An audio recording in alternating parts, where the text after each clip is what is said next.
ਉਹ ਆਂਦਾ ਏ ਕਿ ਲੋੜ ਪਈ ਤੇ ਅੱਖਾਂ ਖੁੱਲੀਆਂ।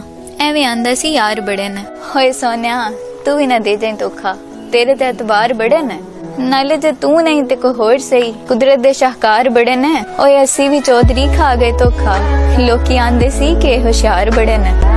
तुसी सजन ता हो मेरा कुल सरमाया, मेरी केड़ी होर कमाई है, ते खरा साबित तुहाडी संगत तो वखरा केड़ी मैं जागीर बनाई है। ते अल्लाह जानदा है तुहाडी नौकरी विच सारी जिंदगी दर्द निभाई है। ते एडे मुखलिस नाल सोहणियो कौन करदा बेवफाई है। सोहणिया नवियां जलाइयां ने वसदा ते होएगा, मेरी बदनसीबी ते हसदा ते होएगा। मैं भी किसी दी जिंदगी बर्बाद की है, तू खुश हो के आपदे सजन नूं दसदा ते होएगा।